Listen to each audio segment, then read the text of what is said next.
every single week during the term time. So hi, welcome everyone to this evening's debate. We are debating this this House believes that the Irish left should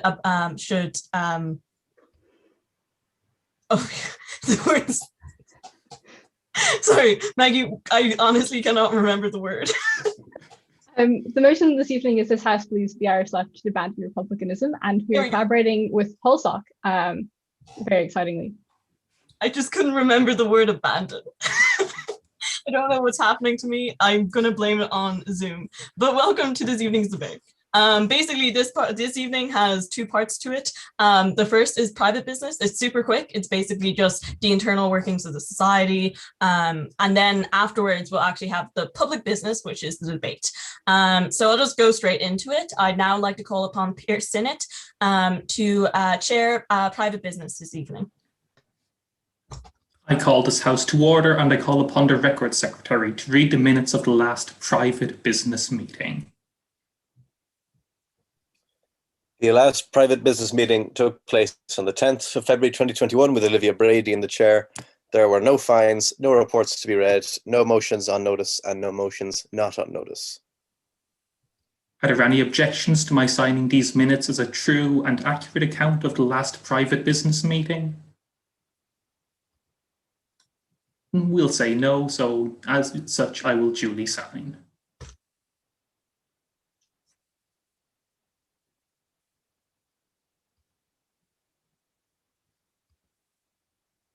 If I have another line here now, I've forgotten it. I must have.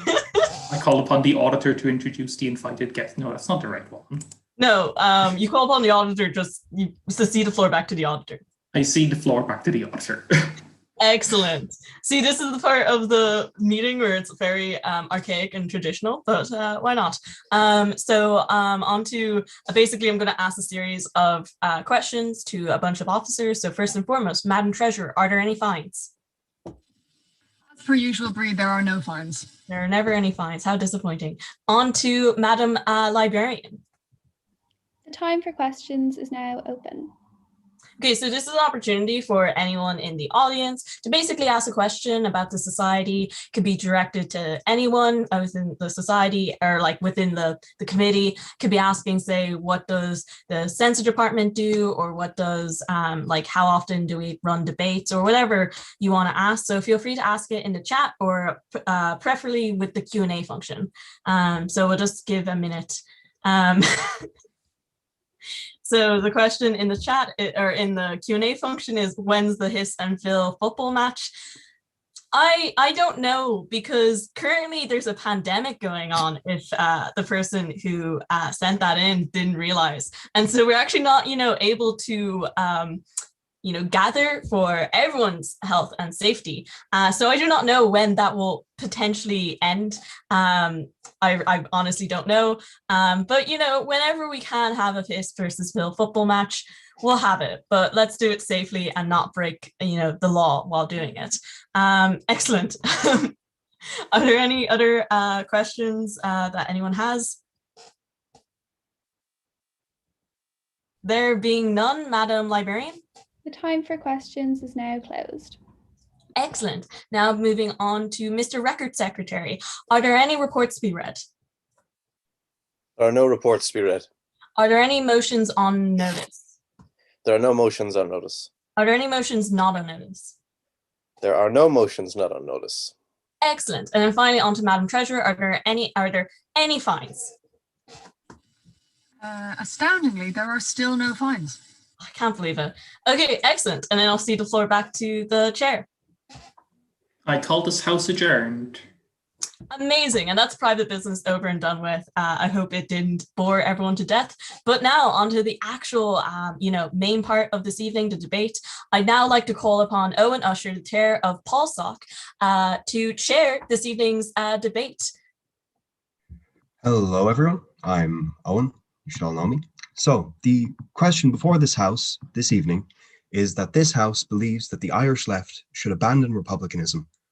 And I would now like to call upon Julie Linan to propose the motion to the House. I think you're forgetting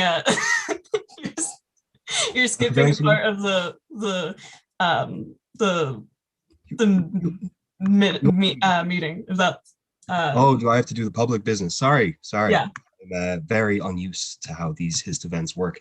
So I call this house to order and call upon the record secretary to read the minutes of the last public business meeting. There we go. Because it seems to need reminding, for anyone who doesn't know, my name is Sean and I'm the record secretary for the Hist. Funnily enough, I'm also an OCM on PolSoc, so personally, Owen, I'm offended that you forgot about me. Anyway, it's my job to do the comedy speeches at the beginning of every chamber debate. I mean, it's in the job title, obviously. So I feel that tonight's debate, perhaps more so than any other this term, is both of great political importance and also very prone to falling into a mud bath of slagging and slander. And that's where I come in. So my aim is to get most, if not all, of the slagging out of the way in advance of the debate so that our fantastic speakers this evening can approach the motion with the seriousness and the well thought out arguments that I just couldn't be arsed to do. So who's a more obvious target in this debate than Sinn Féin? I mean, after all, Sinn Féin want to lead the first leftist government in Ireland. And if they don't, they'll take a legal challenge all the way to the Supreme Kangaroo Court. But be warned, under a Sinn Féin government, all public addresses by the Irish government will take place in Belfast, in the spare room of a house with dodgy 1970s decor, in front of a tricolour pinned up by thumbtacks. The Angelas will be replaced by Comauchi blackened hands. Pubs will only serve pints of McGuinness, and everyone will have to dress as Che Guevara. The Department of Tourism will ensure that every beach is renamed Bobby Sands, and Leinster House will be painted over with a huge free dairy mural. But as long as there's JCBs and ATMs in Ireland, Sinn Féin will be able to pay for all of it. And so I'll leave the Sinn Féin jokes there, because in reality, I don't think this debate actually applies to them. Otherwise, the motion would be this House believes that Republicans should abandon leftism as soon as they get into government. And just because I've been told that one of the speakers here is from Labour, the other one's from Workers' Party. I didn't come up with a joke with that because it's the Workers' Party. The other day, my brother was home from UCD and he was walking the dog. Suddenly, he got very interested in a patch of dirt. The dog, that is, not my brother. So didn't he only go and he decided he'd investigate? That's my brother now, not the dog. And he came across this lamp that was partially buried in the ground. And so he picked up the lamp and he gave it a rub. And didn't a genie only appear and tell him he could grant him one wish? And so my brother thinks for a moment and he says, I tell you, Mr. Genie, I want to live forever. Now, really, to be honest, I think that's a bit of a waste of a wish. I mean, he goes to UCD. He could have asked to come to Trinity, but sure, look. The genie says, I'm sorry, I can't grant eternal life. And so my brother thinks for a moment and he says, right, well, in that case, I don't want to die till the Labour Party win an election. Thank you, folks.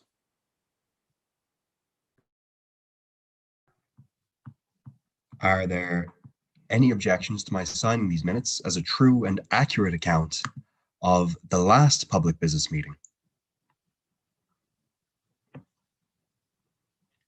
Is this where we put the countdown music? Then I shall duly sign. I would now like to call upon the auditor to introduce the invited guests to the House. Excellent. Well, this evening, we actually don't have any invited guests. It's collaboration with PolSoc. So we're delighted to have a ton of amazing student speakers this evening. And so I am going to just go through the running orders, I guess. So speeches this evening from our speakers will be 7 minutes. The first and last minute is protected. It's protected from POIs or points of information. So that's basically an opportunity for an opposing speaker or else the actual, like anyone in the audience to basically ask a question of the speaker. It can it should be in the form of a question, but usually it's more like you trying to make a point against whatever they're saying. So if you'd like to make a POI as an audience member, feel free to use our Q&A function or type into the chat POI along with the question.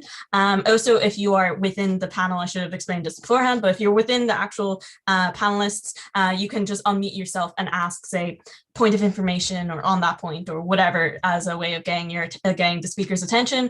But please don't ask the question unless the speaker actually accepts your POI. Then also this evening we are going to have floor speeches. So floor speeches basically occur after all the rest of the speakers have spoken, and they are 4 minutes in length. They're very impromptu, and so if you want to make a floor speech this evening, feel free to basically send a message to either myself, Breed, or Maggie, the person who just knows what she's doing this evening. And then I'd also like to draw your attention to our order turns. So we at every single debate have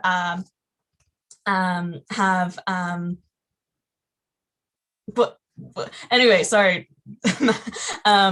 We basically at our we at every debate have order return, so it's basically a way of judging and ranking the speakers. At the end of the year, we give awards to the best speakers of the session, and they're actually monetary rewards, so please do fill out the returns. It's really important for us just to have like a wide range of voices and opinions on our speakers. And then finally, at the end of at the end of all our speeches this evening, we'll have a poll to basically decide which side wins. So please stick around because the poll will be over Zoom. I think that's all our running orders stuff for this evening. So I'll cede the floor back to the chair. Thank you very much. Now, the question before the House this evening is, this House believes that the Irish left should abandon republicanism. And I should now like to call upon Julie Linan to propose the motion to the House. Thank you, Owen. Can everybody hear me okay? Great. All right.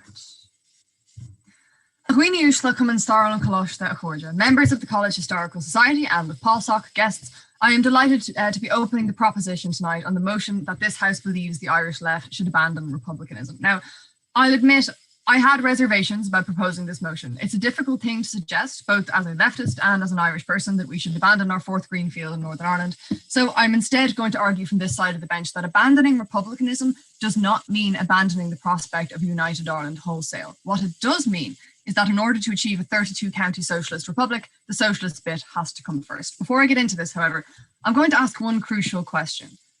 Who do we mean when we talk about the Irish left? Like, seriously, what left? My own politics are extremely left-leaning, and I really don't know where to look at the moment. I'm a member of the Soc Dems, but they only have 6 TDs, same as Labour. People Before Profit, there's only 3 of them in the Dáil, and while there may be 37 representatives from Sinn Féin, they're a lot closer to populism than leftism, in my view. However, I'm not going to get into the individual ups or downsides of any of these parties, even if some of the downsides are significant. I do believe that none of them constitute what you could unequivocally call an Irish left. Of course, the number of TDs a party has is not the only metric of their influence, and of course, the left is much bigger than party politics. It's unions, it's campaigners, it's activists from every walk of life. But the problem lies in the sheer volume of organisations and even in the disparity of the things that I just mentioned. The Irish left is extremely loosely defined by a set of beliefs rather than having any clear structure or organisation. It's out there, but it hasn't quite been galvanised. It hasn't quite become the political juggernaut that I believe it could and should be. And it's in this kind of tenuous, uncertain context that I find myself asking more practical questions, like what exactly did vote left, transfer left mean on my ballot card in the last election? Did that include the Green Party? I don't think so. The Soc Dems didn't run a candidate in my constituency. What am I supposed to do? Where am I supposed to look? And it is in this kind of up in the air context of Irish leftism that I find myself viewing republicanism not as a positive, but as a sore point and an often dangerously misrepresented political football that doesn't actually do self-professed leftists any favours. Now, my version of republicanism, as I have mentioned, revolves around a united Ireland. It's caught up with reunification.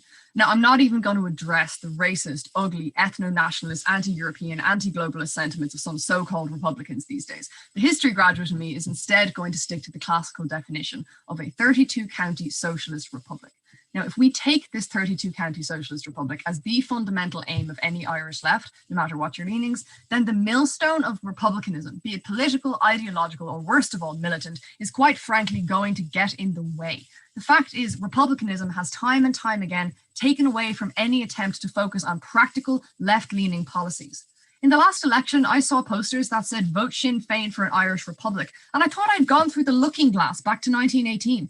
This was in Dublin. Vote for an Irish Republic? You're living in one. If you're running for election, tell me how you're going to improve it.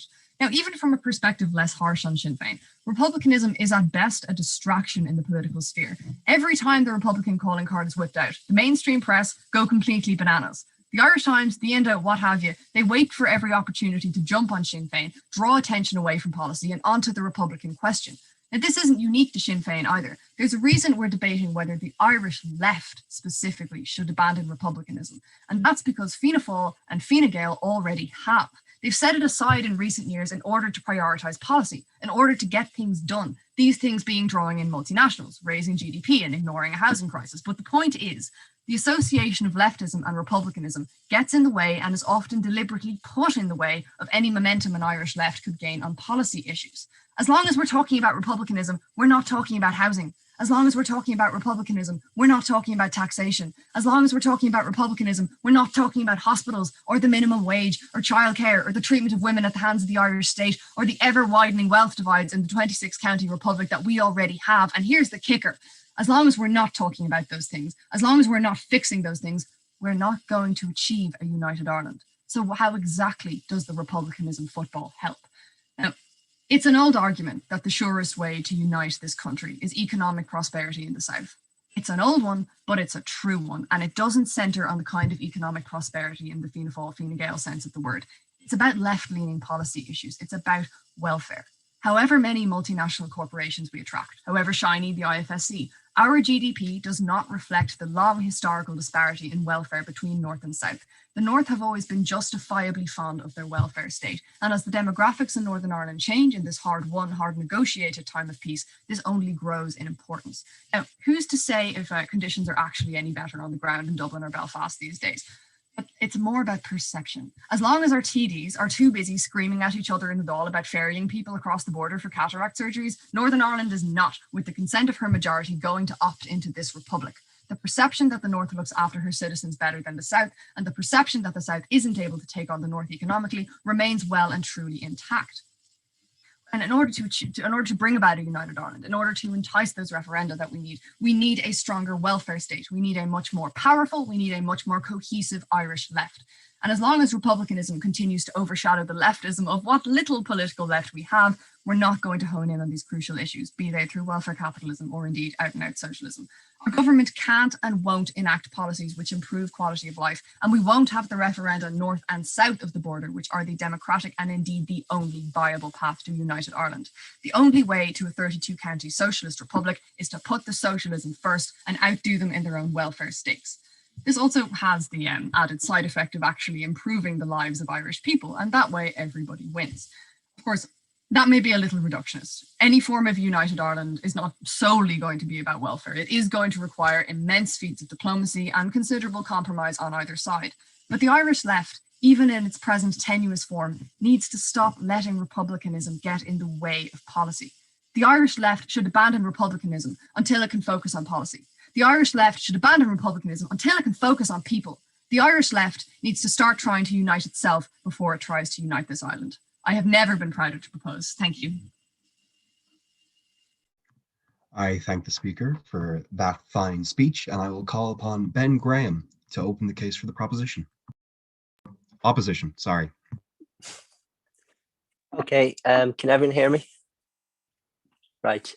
I will try to deal with questions from the chat in the last couple of seconds of my speech if they come in, because I cannot see the chat when I'm speaking. So anyway, I think from my understanding of the first speech, we are in agreement on a lot of things, but the prospects for or the relationship between socialism or progressivism and republicanism, we disagree on quite fundamentally. So when trying to come up with arguments for the proposition, or that the proposition would make, I came up with four.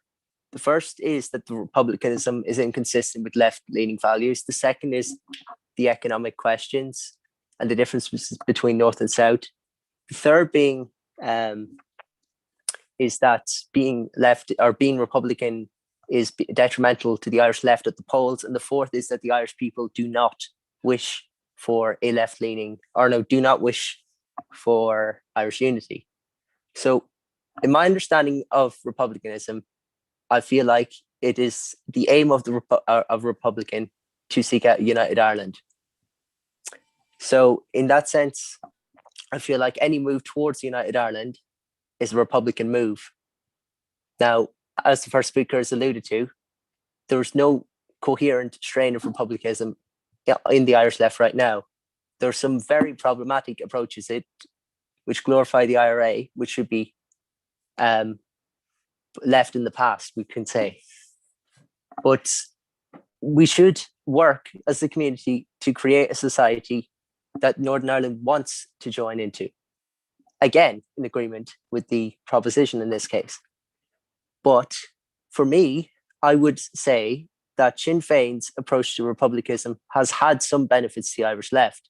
It has helped them establish TDs and representatives in areas of the country like Mayo, for example, or Clare, we will say, that the Irish left traditionally never had a firm foothold in. It has brought people into voting leftist parties who otherwise would not have voted for leftist candidates. Sinn Féin has also managed to attract a huge proportion of the working class vote, which, again, problematic as it is, dividing people into groups, Labour never managed to do in the past. Oftentimes, the Labour voters were more affluent than the Fianna Fáil voters, who were Republican in that sense. So in this way, we need to realistically look at the opportunities for a leftist government and see that since the Irish left has been traditionally weak, any benefit to get more representatives and for passing these policies is a positive movement, as long as they do not portray leftist ideals. So on the fourth point to make there, that the Irish people do not wish to see a united Ireland, that is just false. So the most recent poll had 70% of people in agreement for a united Ireland. Among leftist voters, that's probably higher because the older voters in the sample were the least keen on seeing a united Ireland.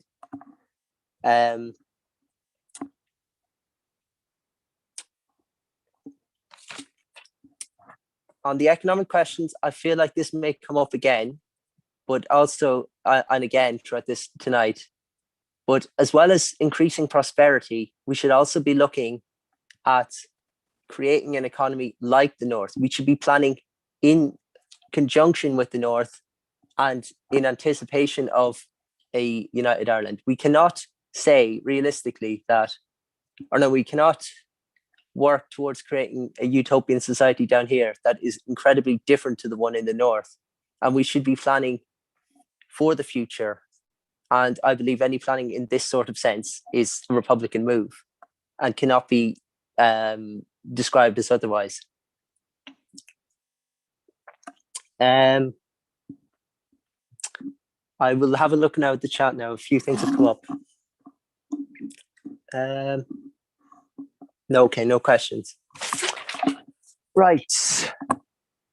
Do not have too much more to say on this besides personal experience with republicanism and the Irish left. So my experience of Sinn Féin in school was quite an interesting one. So I'm from Carlow, I'm coming from a fairly working class background, and the enthusiasm for Sinn Féin and for politics between young people who otherwise either would not be involved in politics or leftist organization, or would be involved in some very different organization, was quite staggering. I feel like without the republicanism, without this sort of approach to politics, these people would have been lost to the movement. And as I've said earlier, I feel like for the movement to be successful, we need to incorporate as many different groups of people as possible and show them that this is the way towards creating a better society, more just society, with more progressive policies towards an ultimate aim of a united Ireland. I don't think that in any way, shape or form that you cannot say that building a socialist society with the aim of creating a united Ireland is not being Republican. That is a different kind of republicanism, but it isn't abandoning republicanism. It's still there. On the economic questions, if it comes to a point where people are arguing tonight that in the short term, it would be very costly to unify this island, a lot of things would be costly, but the long-term benefits would be greater. And we should not be looking short-term at this. So, for example, if Ireland was united in 2020, our approach to COVID-19 could have been far different. We could have created a common policy for the island of Ireland to, I suppose, to take a New Zealand approach in one way, be in lockdown far less time and save lots of money in this way. So to say that there's no economic benefits in the long term of a united Ireland is false too. And I seem to be out of time. So thank you for... I thank the speaker very much for that fine speech. And now I will call upon Finn McGrath, also from Polsock, to continue the case for the proposition. Thanks, Owen. Intercede and ask, Finn, you are a maiden speaker, which means you have maiden's rights, which is essentially just saying that you could make your speech without taking any POIs, or no one's allowed to take a POI. So would you like to waive your maiden's rights, in which case I will probably clap really loudly and get really happy, because usually in chamber you'd be met with like a room full of applause, but that can't really be replicated on Zoom, unfortunately. But yeah, would you like to waive your maiden's rights? Yes, I would. Woo! Yes. I hope this fairly replicates what the live would be, but yeah, good luck. Okay. Yeah, if I cut out, my internet's being awful. So if I cut out, like, please interrupt me. Yeah, members of the House, the Irish left can and must win the next election in the Republic on policy alone. And the theme that was most prominent at the last election and will be the most prominent at the next was not whether left-wing policies are desirable, but whether they are possible. And I'm going to argue in my speech that if you believe that Ireland needs a left government now and not later, then the Irish government must abandon republicanism in order to guarantee that the promises we make to the Irish people are and appear to be credible. First, just really briefly to respond to some of the things that Ben said in his speech. So he's talking about building an inclusive movement. And I think it's hard to quantify how many people, say a party like Sinn Féin is adding to a left movement, and hard to balance that against like the people who are being ruled out, because there are people in this country who will never vote for a party like Sinn Féin with their Republican associations purely on that issue and won't even engage with the policy. So I think that like that's basically a wash on both sides of the house, is whether like republicanism adds or costs the left votes in total. And I'm going to argue in my speech that actually that like abandoning republicanism is actually going to let us add people sort of just by focusing on policy. So let's actually look at those policy issues that dominated the last election which saw Fine Gael and Fianna Fáil, they lost seats while the Greens and the Social Democrats and of course Sinn Féin all gained significantly. So that's issues like health and housing, education and environment. And in all of those areas and more, the Irish public have expressed a clear preference for left-wing policies. People are demanding more of our public services. They want better healthcare, they want public housing, they want better childcare. And with a truly left-wing opposition in the Dáil for the first time ever, that trend is not going away. And what's more, the Irish right, the Civil War parties, they realize this. They know that right now, the left is making a more attractive pitch to the Irish electorate. So what is their response? Some of it comes from a place of just conservatism, some of it's cynicism. Fianna Fáil and Fine Gael, their automatic reaction is to say, that won't work. We can't do that. They paint leftism as a fantasy, a nice idea, but ultimately impossible. So what does that mean for republicanism? The ultimate goal of republicanism, reunification, is one of those things the Civil War parties will point to to claim that the left is making promises that we can't keep. Now, on the one hand, we should acknowledge that the centre-right is right about reunification being difficult and costly. A few weeks ago, Professor John Fitzgerald spoke to Polsock. By the way, you should join Polsock. And he told us that reunification would require an adjustment in the Irish economy similar to the adjustment needed in response to the bailout. And there's a massive economic cost to integrating this Ireland, and executing an array of left-wing economic policies while structuring public services of two separate jurisdictions would be difficult. But even if we accept that those costs are maybe not as high as we might fear, or that they're worth it, we have to look at the damage active republicanism does to the credibility of the left's claims as a whole. So reunification is not only difficult, it looks difficult. And it looks like one of those promises that we can't keep. And ultimately, to win an election on policy alone, we have to abandon the elements that don't fit into that policy. So if the core pitch of the left's campaign is we need and can deliver left-wing reforms, then we can't also argue that now is the time to take on reunification. We can't do both of those things simultaneously. We can't say that we can improve our economy by spending more on our public service, but that at the same time, our economy can take the shock of reunification. So we have to be clear, and we have to say, listen, we have credible and realistic policies that will improve the standard of living for Irish people and will continue to grow the economy and do all the things that Fianna Fáil and Fine Gael say that we can't do without sort of imposing big costs on ourselves. We can do that, but we can't at the same time say that the economy is in a position to sort of inflict pain on itself by integrating with the North. And so before my opponents accuse me of sacrificing long-term republicanism for short-term electoral gain, it needs to be stressed. The Irish left needs to win now and not later. So two ways of looking at this. First, the sort of political electoral momentum. And like as a member of Polsock and also as a boring Irish person, I feel qualified to talk about this. So to get a sense of this, we have to look at Sinn Féin's rise at the last election. It's not a coincidence that for the first time, Sinn Féin leadership was associated more with its left-wing policy positions than its connections to the IRA. This led to its most successful election ever, the most successful election for any Irish left party. And people are being drawn towards Owen Bryn and Pierce Doherty, and indeed people like Gary Gannon, and it's their policy credentials that the Irish public find attractive. So let's continue that trend because it's working. And secondly, there are economic reasons to believe that the next 10 years are extremely important to Ireland's long-term prosperity. Ironically, we can see the dangers by looking to the north. One of the Northern Irish economy's main challenges is that it struggles to keep its graduates. They emigrate to the UK, and that trend is coming back here. It happened here in the late 2000s, and it happened here in the 80s. And it's coming back because of our policies as regards to childcare. We're way behind the rest of Europe.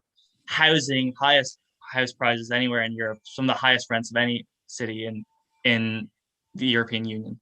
And so if we look at those issues, centre-right's policies are actively driving young people out of the country. So we need to act now, especially as we're coming out of the COVID crisis, to ensure the future success of our country, and also to make sure that the young voters who are backing these left-wing movements don't leave, and we keep that momentum here. So yeah, I'm almost out of time. I'd love to take a POI, but I'm not going to bother. So to conclude, the Irish left is close, very close, to leading an Irish government for the first time in the state's history. We're winning the debates on policy, but republicanism undermines the credibility of those arguments.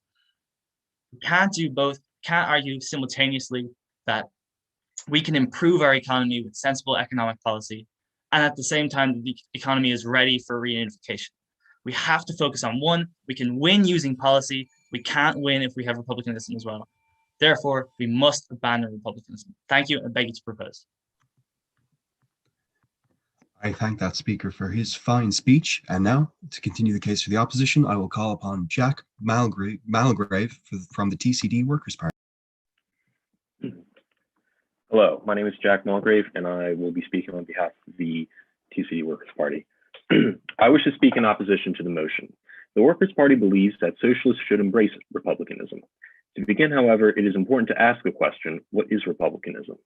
Republicanism is not facile statements like Brits out, nor is it simply a greener shade of Irish capitalism. Republicanism, as the Workers' Party sees it, is the international revolutionary tradition that preaches the unifying vision that we are all equal and sovereign citizens in a democratic, secular, republican state. In an Irish context, it is perhaps best summed up by Tone's famous declaration of his aims and means.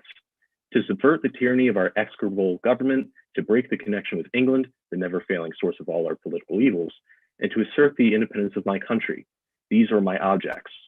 To unite the whole people of Ireland, to abolish the memory of all past dissensions, and to substitute the common name of Irishman in the place of the denominations of Protestant, Catholic, and Dissenter. These were my means. The Workers' Party believed that the Republican tradition, both internationally and in Ireland, forms a key part of the socialist ideal. In a time when those who seek to spread hate and division are on the rise, republicanism offers a unifying vision in opposition to both liberalism and right-wing nationalism. Republicanism stresses our common humanity. It is secular and anti-sectarian. It is internationalist. It is therefore unsurprising that socialism evolved out of the radical Republican tradition internationally. In Ireland, our most radical Republicans have always recognized the centrality of the masses to social change, from Tone to Connolly to Liam Mellows. For the Irish left to abandon republicanism would be not to merely forget the struggles of Tone, Connolly, Mellows, and so many others, but to forego the Republican ideal of a common humanity which forms the basis of working class politics and socialism. By merging the Republican ideal with the struggle for socialism, we enrich both and give ourselves a firm foundation for establishing working class political unity, a prerequisite for building a mass workers' party that can fight for a 32-county socialist republic. We live on an island that is divided in two by the legacy of colonial conquest. As a result of Brexit and other factors, the idea of a united Ireland is now firmly back on the political agenda. But in approaching this, we must remember that Ireland is not merely divided geographically between two states, but that our working class communities in the north of Ireland are both partitioned by a bitter sectarianism. Republicanism in its true form is an anti-sectarian ideology that views all as equal citizens regardless of religious affiliation or identity. Tone's inspiring Republican vision of unity is yet to be fulfilled. As socialist Republicans, it is vital that we struggle, in the spirit of Tone, to forge a shared and common citizenship that can help to end both sectarianism and the partition of our island. Republicanism cannot, by its very nature, be insular. It would be wrong to counterpose it to the possibility of a common future with other European countries or with countries further abroad. Indeed, one major struggle we have in common with all working people in Europe is the democratic Republican struggle against the neoliberal diktats of the unaccountable, unelected EU bureaucracy. And while Irish republicanism is a tradition of separatism from colonial imperial domination, it is most certainly also internationalist, as a cursory glance at its past traditions will show. Tone was inspired by the ideas of Tom Paine and of the French Revolution, and sought aid from the latter in his struggle to break the connection. The Fenian Proclamation of 1867 declared boldly, "Republicans of the entire world, our cause is your cause. Our enemy is your enemy. Let your hearts be with us. As for you, workmen of England, it is not only your hearts we wish, but your arms." And as the Workers' Party predecessors in the official Republican movement embraced class politics in the 1960s and 70s, they were inspired by the revolutionary struggles and victories in Russia, Cuba, and Vietnam, and allied themselves with the international communist movement and the socialist countries. In our own era, socialist Republicans must appreciate the international nature of our struggle in the context of a world of globalized capital, US imperial dominance, and institutionalized EU neoliberalism. So what is the way forward for Irish socialists? Republicans who fail to embrace class politics will end up as just another version of Fine Gael and Fine Gael, another shade of green capitalism, implementing austerity, privatizing public land, and cutting corporate tax. Socialists who fail to embrace republicanism are reduced to platitudes with no clear vision of the type of state they seek to create. Instead, socialists need an inspiring vision of a different future, a vision of revolutionary change in a 32-county democratic socialist republic. For change is both desperately needed and desired by many in the face of climate catastrophe, a housing crisis, COVID, and a looming major economic crash. And while the odds can seem overwhelming, we must be ambitious. The answer is not despair or compromise. We don't want to settle for the crumbs from the table in another sordid coalition deal that the working class cannot afford. Workers need a mass party with a long-term goal, the conquest of political power for the working class. We must offer a vision of an entirely different society, where the Republican ideal of our common humanity is made real by the defeat of the rule of capital. That republic is the only society that will be able to provide public housing, jobs for all, to tackle the climate crisis, to provide a decent life for all. In the words of James Connolly, we, as socialist Republicans, adopt in each case the more logical course and bend our energies to the abolition of that principle of evil, whose influence our moderate friends would seek only to minimize. A socialist republic is the application to agriculture and industry, to the farm, the field, the workshop, of the democratic principle of the Republican ideal. Thank you. I thank that speaker for his fine speech, and I will call upon Dara O'Reilly from Trinity Labour to conclude the case for the proposition. I just want to intercede there and just say that two things. One is we are still accepting floor speeches. So if anyone would like to basically speak on any side of this motion, please send a message to myself through the Zoom chat. Basically, we can make you a panelist and you can speak on our panel. Also, Dara, I believe you are also a maiden. So would you like to waive your maiden right? Yes. Sorry. Yes. Currently doing push to talk, so I can't even clap, but I'll click my hands. Good luck. Jesus, it's like being back in Donegal. Hello, comrades.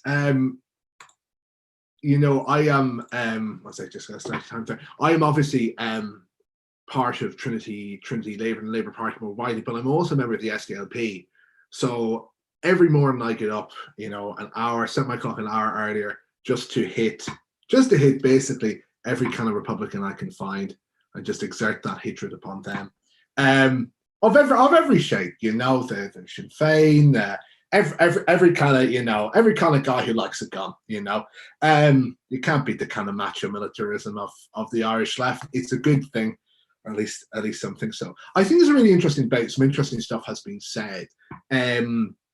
I think the previous speaker actually brought us on somewhat in a kind of positive fashion, trying to give a working kind of definition of what republicanism actually is.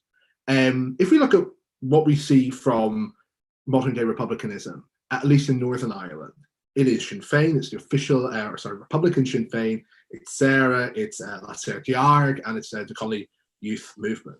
So pro-unity, in favour of Irish reunification, as either the primary goal or as a very important goal, as mentioned by I think it was the first speaker in the proposition. The definition, look, this definition is very, very important, because I don't think we should try and necessarily conflate the sort of Paine style of a Jacobin definition of republicanism. We're talking very specifically about reunification of an Irish state that is going to be without any control of the British monarchy. Just to kind of go through what was previously said and give some comment, and then I'll kind of come into substantive kind of in a few minutes. I'll also offer a time for POIs because I think we've been slightly lacking in that regard. But in terms of what the first speaker in proposition said, I think I disagree somewhat that culture should be sort of secondary to the material aspects of what we should be promoting in Ireland on the left. I think we should be promoting a tolerant culture, you know, a culture of openness, a culture of inclusion across both communities in the north and also to kind of minority communities. And I think kind of that sort of creating a tolerant sort of national kind of community or communities within the nation is actually something that's quite important, and we should not be blind to the idea that culture plays a massive impact on how people vote. If Brexit or Trump solve that, you know, if you go to Pennsylvania, people directly voting as a class interest, culture matters, and trying to win people over on that is actually quite important. What I think was actually Ben Graham said was about how Republicans actually wins votes in the South. I think that's personally true. I agree with what he was saying there. I don't think it loses votes in the Republic. I think that's one of the reasons why we don't have a right-wing populist party, is because we lack we lack a sort of open ground for them to come out to. But what I would say, though, is nationalism becoming a driver of what gives the left votes in the Republic actively works against creating a left-wing movement in Ireland and actively works against reunification. Because to come on to sort of the main thing here, Irish republicanism to the minds of the vast majority of Protestants is something they utterly fear. I come from southeast Fermanagh, somewhere where the local unionist population accuse Republicans of ethnic cleansing. Now, I'm not going to come and give you a distinct judgment either or, but there could well be.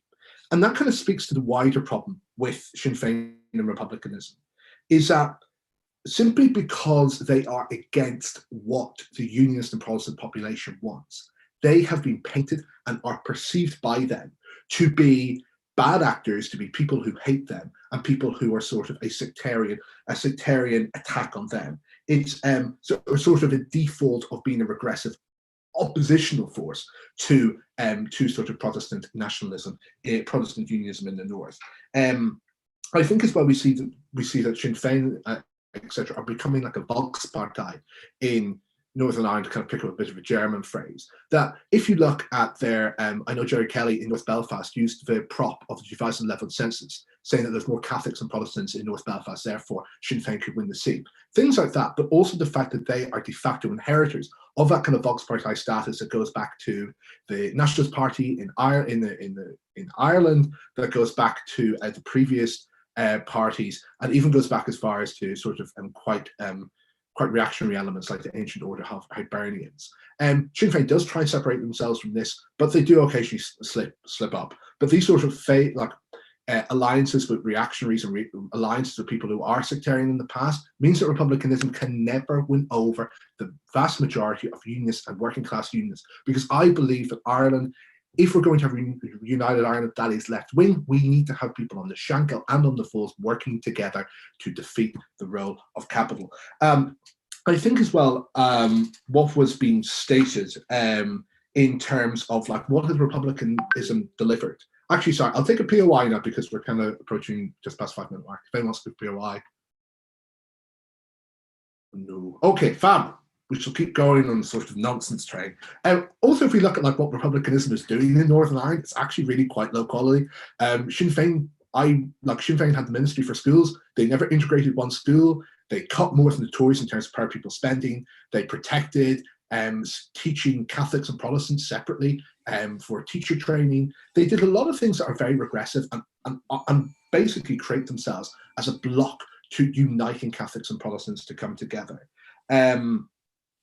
Also, we have to remember that Ulster Unionism, in opposition to republicanism, is integral to too many people in Northern Ireland to A, reunify the state, and B, to create any kind of left-wing movement on this island. If we go back, even the only time that the Northern Irish state was ever threatened was by the Northern Irish Labour Party, who actually were basically unionists, or else the 1932 outdoor relief strike, in which Catholics and Protestants came together to attack the cuts to unemployment relief. And that's the basis and the only basis in which the left in this country can win. It's about being tolerant, it's about being open, because I don't want to live in a united Ireland or a left-wing Ireland that says that being socially liberal and being respectful of other people's identities is some sort of shibboleth or second-rate idea. Thank you. I thank the speaker for that fine speech, and now I will call upon Oisín Brown to close the debate. Hi, Oisín. Again, I believe you are a maiden speaker at the Hist, so would you like to waive your maiden's rights? Yeah. Woo! Woo!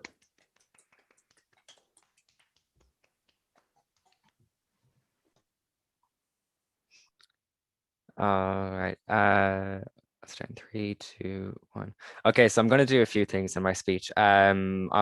Might provide a bit of a rebuttal to some of the points that are made by proposition, but in the meat of my argument, I'm going to provide sort of, I guess, 5 main points. Firstly, I'm going to talk about how leftism and republicanism in Ireland are inherently aligned, I'll talk about who are the Irish left and what are their views on Northern Ireland. I'll talk about the benefits and harms to parties as a result of supporting a united Ireland today, because at the end of the day, this motion revolves around the Irish left. So like, I guess the main thing we need to talk about is how the Irish left are going to succeed. Talk about the changing demographics and the turning of the tides towards unity in the North, and the benefits and harms to parties given their stances on unity should Ireland eventually become united. Just very briefly, there's some points made about like, we should like to prioritize the socialism first, and as a non-party aligned socialist, I think that's great. But republicanism costs nothing to any left parties so long as they push social and economic issues first. It does not mean to abandon republicanism, as some people on the proposition would like to bring forward. To abandon republicanism, especially for Sinn Féin, who are the main vehicle for left politics in Ireland, even if you disagree with some of their stances or some of their policies, they are the main vehicle for leftism in Ireland at the moment, both north and south. And for any left party to completely abandon republicanism would do no one any favors except the right.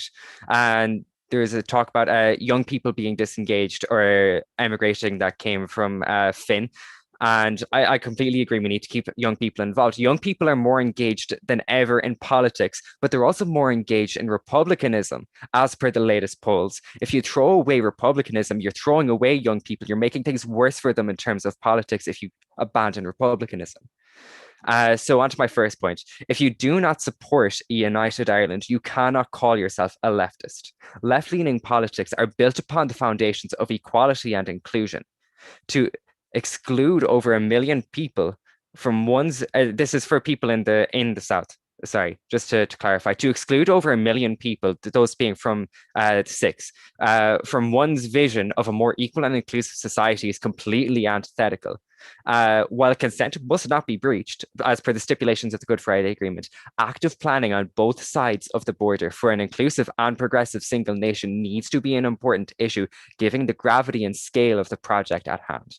So let's talk. Who are the Irish left and what are their views on republicanism? I'll start with Sinn Féin. There's a fairly obvious. They're historically linked to the cause for unification, and they're the single biggest party on the island. They've been completely unequivocal in their views on a socialist republic. Let's talk about Labour. They're also historically linked to the cause. However, they do not prioritise the 6 counties as an issue today. Its members are, and they're generally in favour, but like I searched on the Labour website for mentions of United Ireland and border poll. There hasn't been a mention since 2019, since just like Dara used it to beat Sinn Féin, like used it as a stick to beat Sinn Féin with.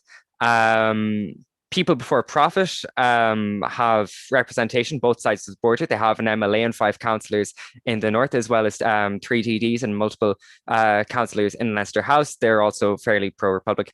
The Social Democrats believe in a united Ireland, but they do not run any candidates in the north because they want to engage with all parties. The Green Party, we can certainly argue over not whether they're left. They call themselves left, so for the sake of the debate, I'll call them left. They just do not have a stance on Northern Ireland at all. And Fianna Fáil, they aren't really left, but sometimes they call themselves centre-left when it suits them, so I'll just throw them in anyways. They call themselves the Republican Party and claim to be in favour of unification, but provide like no real details beyond their statement of desire, and Sinn Féin bad. So what does this say? The question of unification of the 32 counties, of course, can be a poison chalice. From what I've just mentioned, it's very clear some parties take this policy far more seriously than others. While Fianna Fáil and Labour have pretty much abandoned republicanism, the Social Democrats have no official policy paper drawn up, PPP have representation both sides of the border, and Sinn Féin have remained unequivocal. In this sense, some parties have abandoned republicanism, whether they'll admit it or not. The issue of unification is just a toy for some parties, while it is a foundational cornerstone for others. Some parties do the bare minimum to maintain a facade of republicanism, while others actually engage with the decision-making process on both sides of the border. People in the 6 counties are not stupid. They can see very clearly who is and who is not on their side, or at least who chooses to engage with them. As for people in the 26 counties, especially those who do not live in the border areas, they're either in favour of or indifferent towards the unity. They're not inherently against the unification of Ireland, but they care far more about housing, healthcare, and education and the here and now than they do about the issue that defined our politics for a considerable amount of the last century. So the question that we have to ask ourselves as a result is what benefits and harms are caused by taking stances on this issue? The harms to left parties who support it are quite minimal. The primary reason for not supporting a united Ireland within the 26 is that it would hinder our economy. And Fine Gael and the Green Party are happy to claim those voters who buy into this theory because their voters are generally wealthier people who want to protect their finances from taxes. And given the chronic underfunding of the 6 counties by the British government and the lack of economic output within these counties, it's not unreasonable to believe that in the short term, the unification would be quite costly to the state. However, left-wing parties are very much of the belief, and I would be inclined to agree, that it would be a worthwhile investment. Ensuring that the 6 counties have better desegregated education for all students, as well as improving infrastructure and public transport, are key to improving the outcomes of people in the area. While not everyone who is a Republican is a left-wing progressive, a vast majority of those who are opposed to United Ireland in the South are conservative voters. There's a little to gain by opposing a United Ireland as a left-wing party. There's plenty to gain by supporting it. Sinn Féin, despite posturing further to the left socially and economically, still receive a significant portion of conservative votes because they're so strong on the issue of unity. Sinn Féin have acted as a vacuum for right-wing populism, and this ideology has stayed largely non-existent in Ireland, thanks in no small part to the issue of unity. While many people still hold bigoted views towards like immigrants and globalism, the issue of unity has led them to continue to vote for Sinn Féin and drive towards a left Ireland. Which is evidenced in Mayo, because like we have Rose Conway Walsh as a TD. We've never had a left TD before. I've like written way more than I thought I could get. So I'm just going to leave it there. I'm so proud to oppose this motion.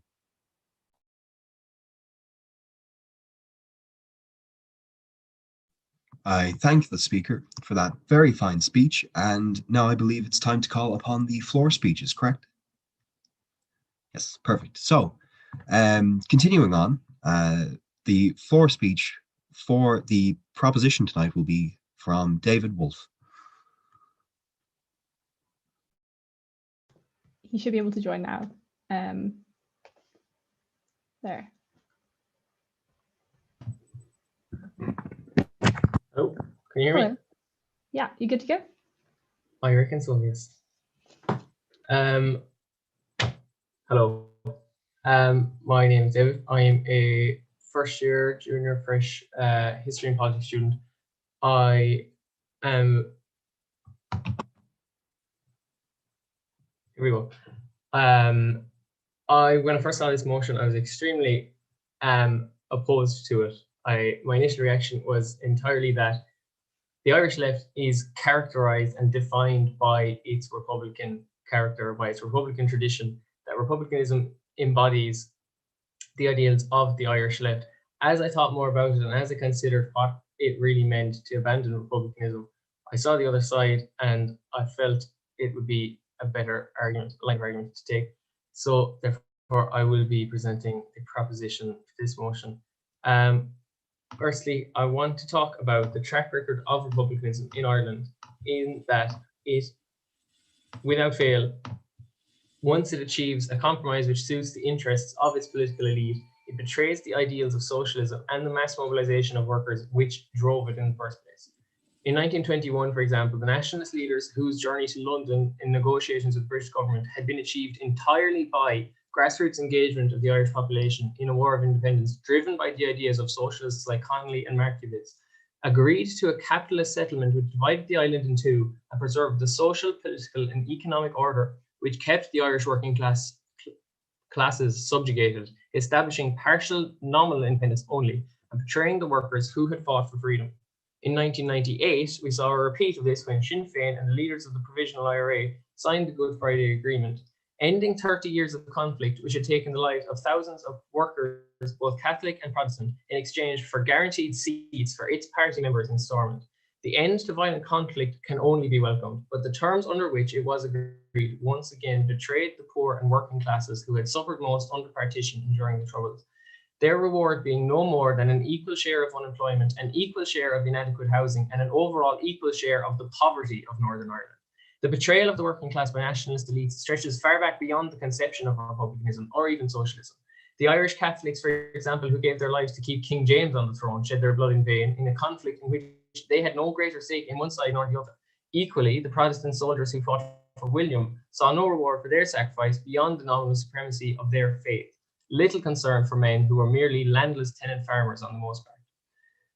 Continuing on, Daniel O'Connell's movement for Catholic emancipation was driven by the mass mobilization of Catholics down to the poorest of tenant farmers, and yet, once brought about, Catholic emancipation's benefits were felt only by Catholics of the rich and ruling classes, whereas agricultural and industrial labourers across the island, while now religiously free, remained economically and socially shackled in an unchanged system.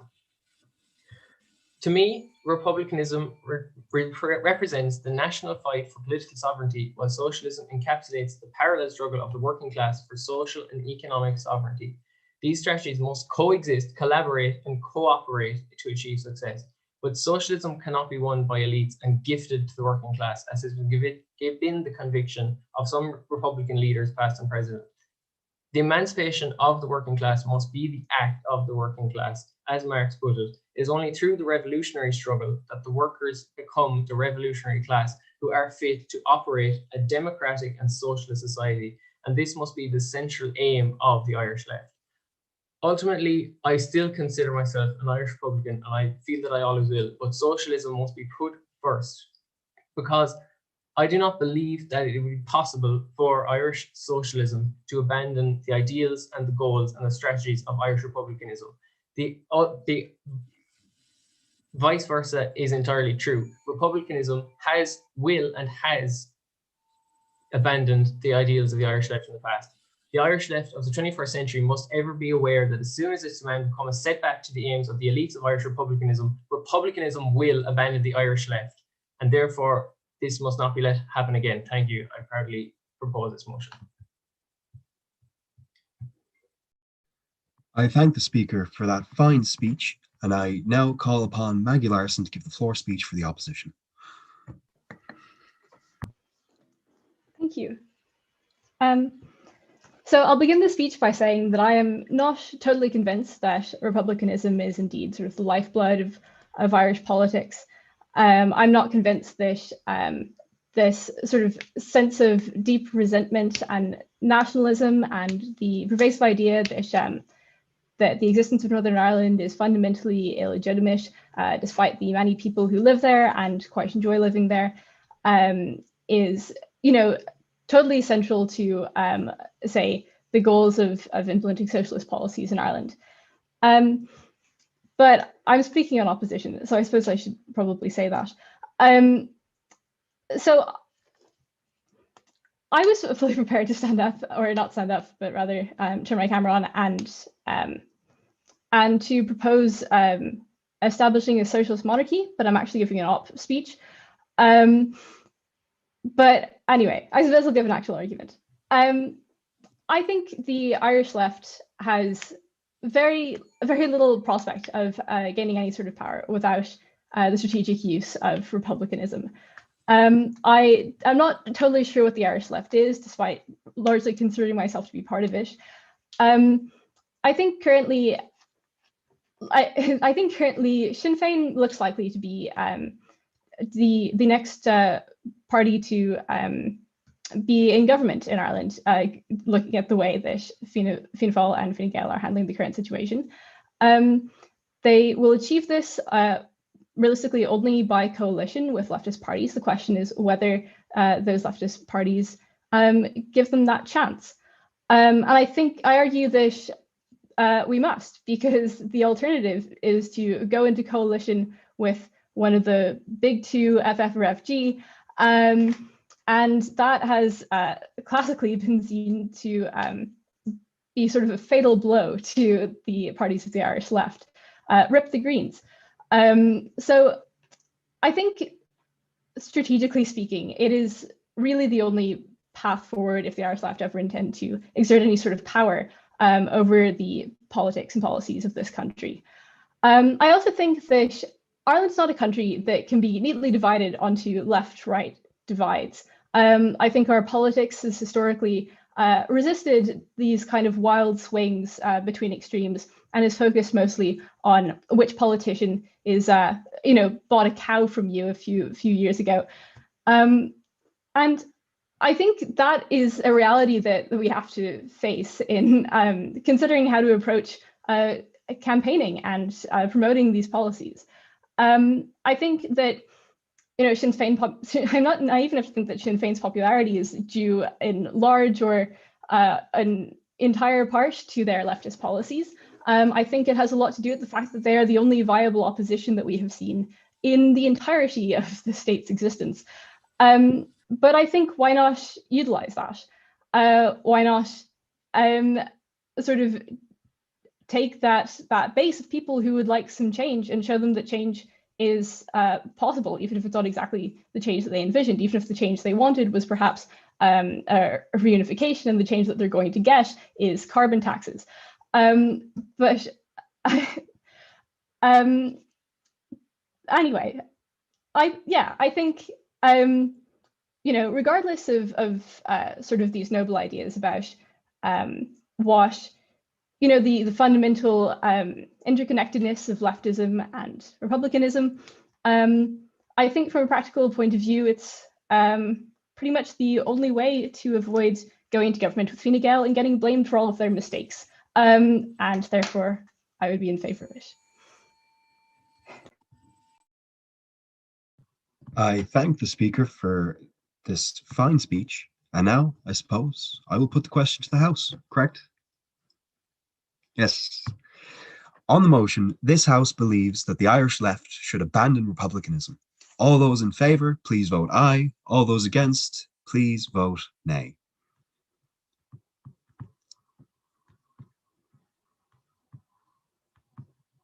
Is this the time for the countdown music? Do I talk to fill the gap, or does someone engage me in conversation so that we're not just sitting here awkward? We have a reception after this. And also, oratory turns, please fill them out. We use them to give people medals. People love medals. And we would like to give the medals to the right people. So make sure you tell us who those are.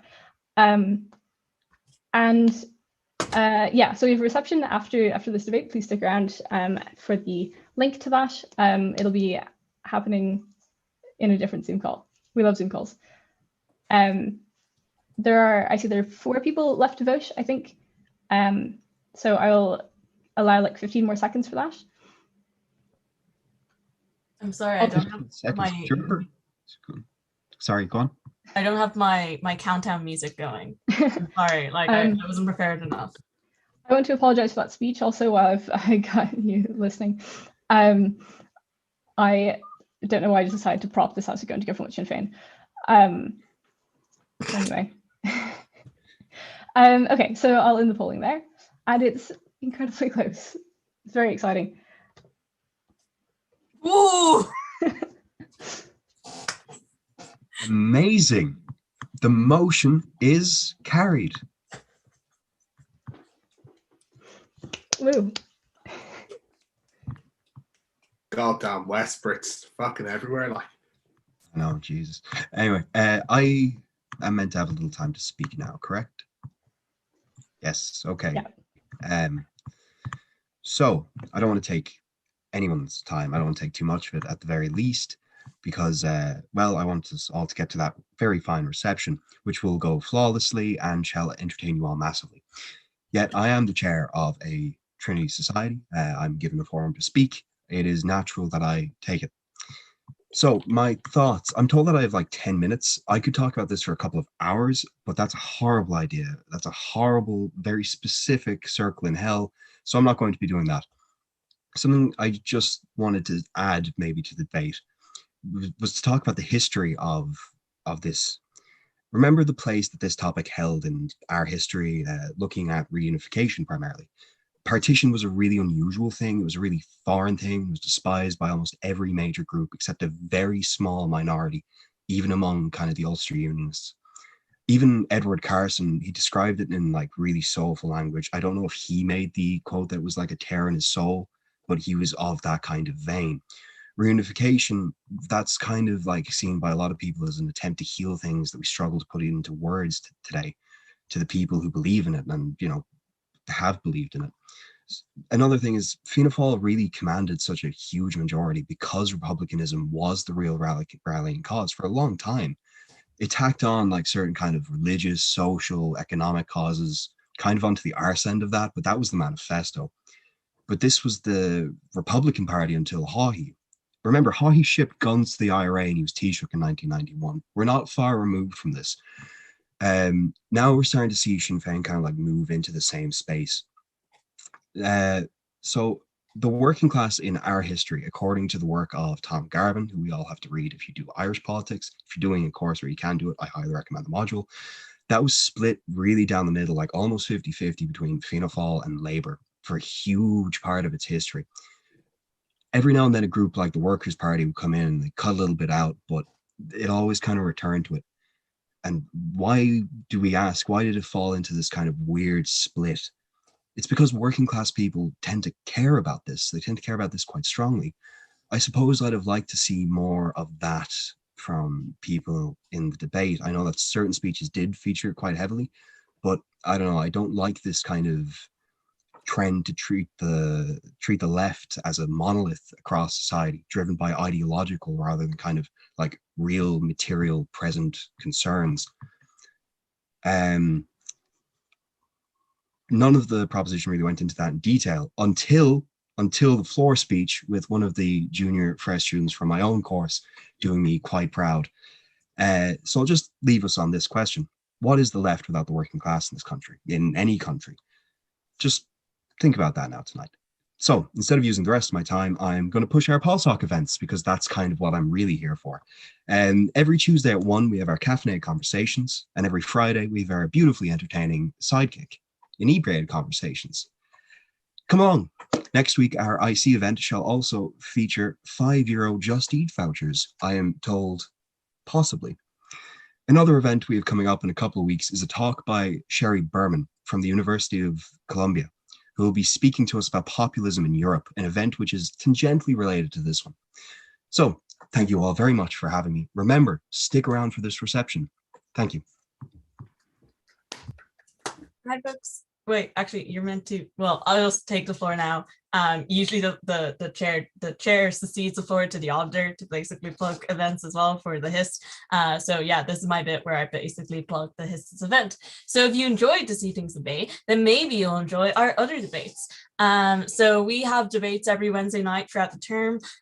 Next week's debate is our Green Week debate. So it's a collab with the just with the College Green Week committee, and it's definitely would recommend going to it. It should be a really big event. But also we have debates throughout the for the rest of the term. So if you're interested in, say, speaking at one of our debates, feel free to sign up. We have our term card available on our Facebook page, but also on our website. So if you go to our website, we have like a button at the very top, term card, and there you can sign up for all our different debates. Yeah. And then also, obviously, we also have novice training as well, basically beginners training for debating every single Friday at 5 p.m. So if you want to practice debating before you go for a chamber debate or something like that, feel free to attend one of those. Also, we have sorry, I don't have the list of events at the moment that are confirmed for next week, but I believe we potentially have a chamber debate workshop also happening next week or week after. We also have a number of panel discussions happening in the next few weeks as well. So keep an eye on our Facebook page and everything and our Instagram page for anything like that. And yeah, and then finally we have our reception for after this debate for now. And I, funnily enough, have to leave the room to start that reception. So if I suddenly disappear, that's where I'm off to. So yeah, please join our Zoom reception. There's a link. Also, I'll remind everyone to please fill in their order returns. It's super important to us that you fill that out. So yeah, cool. I'm gonna leave. Dramatically leave. Goodbye, everyone. Wait, I'll cede the floor back to the chair before I do formally. Good luck, Owen. Oh my God, that was a terrifying experience. This is a terrifying experience. I hope to see you all at this reception. What are we playing again, Maggie? Was it Mafia we agreed on? Mafia or Werewolf? Yes. They're interchangeable, I think. Yes, Mafia. The reason why I like Mafia is because you don't need to have anything downloaded on your phone. It's just a website page. You just go to it and you all destroy all your friendships, close relationships with your family, any relationships that you have at all, really. You revert into the sort of paranoid mess sitting in the corner, just kind of shaking back and forth, kind of like Fine Gael is with Sinn Féin today. But yeah, I think I'll stop with the political commentary before I get cited for not being impartial or whatever it is I'm officially meant to do within the Constitution. Thank you all very much for the for those great speeches. Like, there's some great stuff said. This is kind of a very niche topic, obviously, today, but you know, this will start to become an issue as the events of the partition fade from living memory, as the events of the Troubles fade from living memory. That's my analysis as a third-year politics student. I don't know. What else is there to mention? What else is there to say? Does anyone have any party tricks? Call the house adjourned if you like. Oh, do I call the house adjourned? I was waiting for some sort of. Yeah, you can. Perfect.